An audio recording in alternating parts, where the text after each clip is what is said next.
Digital లావాదేవీలు క్రమంగా పెరుగుతూ ఉన్నాయి. చిన్న కిరాణా కొట్టు నుండి పెద్ద పెద్ద వ్యాపారాల వరకు యూపీఐ విధానం విస్తృతమైంది.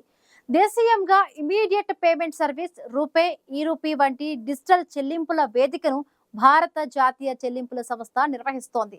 ఇది 2025 ఆర్థిక సంవత్సరంలో 1552 కోట్ల రూపాయల లాభాలను ఆర్జించింది. ఈ మొత్తం అంతకు ముందు సంవత్సరం కన్నా 42% ఎక్కువ.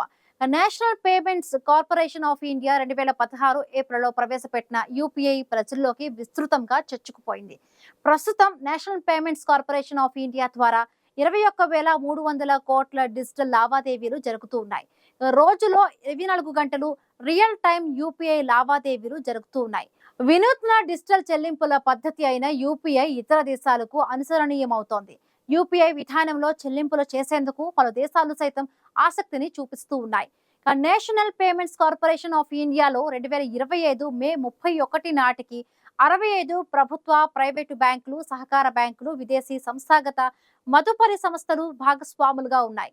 యూపీఐ సౌకర్యాన్ని 673 బ్యాంకులు అందిస్తూ ఉన్నాయి. 80 యూపీఐ యాప్లు ప్రజలకు అందుబాటులో ఉన్నాయి. ప్రస్తుతం ఫోన్ పే ద్వారా 47.23% లావాదేవీలు, గూగుల్ పే ద్వారా 36.66%, పేటిఎం ద్వారా 6.95% చొప్పున మార్కెట్లో ప్రధాన పాత్రధారులుగా నిలుస్తున్నాయి. యూపీఐ వినియోగంలో హైదరాబాద్, కోల్కతాలు అగ్రస్థానంలో ఉన్నాయి. వీసా కార్డుల కన్నా యూపీఐ వినియోగం 4 రెట్లు వేగంగా పెరుగుతోంది. ఏటా 40% వృద్ధి రేటు నెలకొంటోంది. యూపీఐ మాస్టర్ కార్డును కూడా మించిపోతోంది. రోజుకు 100 కోట్ల యూపీఐ లావాదేవీలు జరిగేలా చూడాలని భారత ప్రభుత్వం భావిస్తోంది. యూపీఐ లావాదేవీల విలువ, పరిమాణాలు వీసా, మాస్టర్ కార్డుల కన్నా ఎక్కువ. ఏడాది మే నెలలో 1868 కోట్ల యూపీఐ లావాదేవీలు జరిగాయి. వాటి విలువ 25 లక్షల కోట్లుగా ఉంటుంది. 2025 ఆర్థిక సంవత్సరంలో నిమిషానికి 3.50 లక్షల యూపీఐ లావాదేవీల చొప్పున జరిగాయి. యూపీఐ లావాదేవీలు 1% అధికమైతే జీడీపీ 0.03% పెరుగుతుందని అంచనా వేస్తున్నారు. ప్రస్తుతం మన దేశంలో బ్యాంకింగ్, పెట్టుబడులు, చెల్లింపులు వంటి ఆర్థిక కార్యకలాపాలకు సాంకేతిక పరిజ్ఞానాన్ని ఉపయోగించడం ఎక్కువైంది. ఈ తరహా సేవలు అందించే కంపెనీలను ఫిన్టెక్ సంస్థలు అంటారు. 2032 కల్లా భారతీయ ఫిన్టెక్ రంగ విలువ $99,045 కోట్ల చేరనుందని అంచనాలు ఉన్నాయి. ఇంటర్నెట్ వంటి డిజిటల్ మౌలిక వస్తువుల విస్తరణ, యువతరంలో సాంకేతికత వినియోగం పెరగడం వల్ల 2024 నుంచి 2032 వరకు ఫిన్టెక్ రంగం ఏటా 30.26% చక్రీయ వృద్ధి రేటు చొప్పున నమోదు చేయనుంది. ప్రస్తుత ప్రభుత్వ ప్రోత్సాహంతో ఫిన్టెక్ స్టార్టప్లకు, బ్యాంకింగ్లకు మధ్య సత్సంబంధాలు విస్తరిస్తూ ఉన్నాయి. తొలుత కొనుగోలు చేసి ఆ తర్వాత చెల్లించే పద్ధతి వ్యాపిస్తోంది. కృత్రిమ మేధ మూలంగా స్మార్ట్ చాట్బాట్లు, రోబో సలహాదారులు పెరుగుతూ ఉన్నాయి. ప్రపంచంలో రియల్ టైం డిజిటల్ చెల్లింపుల్లో 49% మన ఒక్క దేశంలోనే జరుగుతున్నాయి.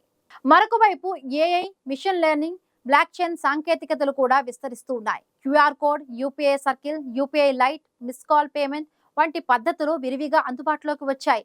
2024 నాటికి మన దేశంలో 10,000కు పైగా ఫిన్టెక్ సంస్థలు ఉన్నాయి. వాటిలో 26 సంస్థలు తలా $100 కోట్ల నికర విలువను సాధించి యూనికార్న్లుగా ఎదిగాయి. ఒక సంస్థ $1,000 కోట్ల డెకాకార్న్ గా మారింది. ఇక ఫోన్ పే విషయానికి వస్తే ప్రస్తుతం 61 కోట్ల మంది వినియోగదారులు ఉన్నారు. రేజర్ పే, ఫైన్ ల్యాబ్స్ వంటి ఫిన్టెక్ సంస్థలు ఇతర దేశాలకు వ్యాపించాయి. ఆధార్, డిజిటల్ ఇండియా, జన్ధన్ యోజన వంటి పథకాలతో భారత ప్రభుత్వం డిజిటల్ ఆర్థిక వ్యవస్థకు బలమైన పునాదులు వేసింది. యూపీఐ మీద ప్రజల్లో నమ్మకం పెరిగేలా ప్రభుత్వం వెన్నుదన్ను ఇచ్చింది. రిజర్వ్ బ్యాంక్ ఎన్పిసిఐని ఇన్నోవేషన్ హబ్లను ప్రారంభించి డిజిటల్ లావాదేవీలకు విస్తృతి కల్పించింది. యూపీఐ, ఆధార్ డిజిటల్ మౌలిక వస్తువులకు అత్యున్నత ప్రతీకలని మైక్రోసాఫ్ట్ వ్యవస్థాపకుడు బిల్ గేట్స్ కీర్తించారు. ఈ రెండింటి వల్ల దేశవ్యాప్తంగా అశేష ప్రజానీకానికి సులువుగా బ్యాంకింగ్ సేవలు అందుతున్నాయని ప్రపంచ బ్యాంక్ కూడా పేర్కొంది. ఇంటర్నెట్ డేటాను చవకగా అందించడం, డిజిటల్ ఐడీలు, బ్యాంకింగ్ సేవలు విస్తరించడం వల్ల యూపీఐ సామాన్య ప్రజల్లోకి చొచ్చుకుపోయిందని ఐఎంఎఫ్ పేర్కొంది. మరొకవైపు 2028 కల్లా 20 దేశాలకు యూపీఐని విస్తరించాలని రిజర్వ్ బ్యాంక్ లక్ష్యంగా పెట్టుకుంది. ముఖ్యంగా బ్రిక్స్ ప్లస్, సార్క్ సభ్య దేశాలతో పాటు ఇతర వర్ధమాన దేశాల్లోనూ యూపీఐ పేమెంట్ సౌకర్యాన్ని అందుబాటులోకి తీసుకురావాలని ఆర్బీఐ యోచిస్తోంది. దీన్ని భారతదేశ ఆర్థిక దౌత్యంగా పరిగణించవచ్చు. రిజర్వ్ బ్యాంక్ విధానాల్లో తరచూ మార్పులు జరగడం ఫిన్టెక్ సంస్థలకు సమస్యగా ఉంది. డిజిటల్ వ్యక్తిగత సమాచార రక్షణ చట్టం అమల్లోకి వచ్చిన తరువాత ఫిన్టెక్ రంగం మరింత పురోగమించడం వీలవుతుంది.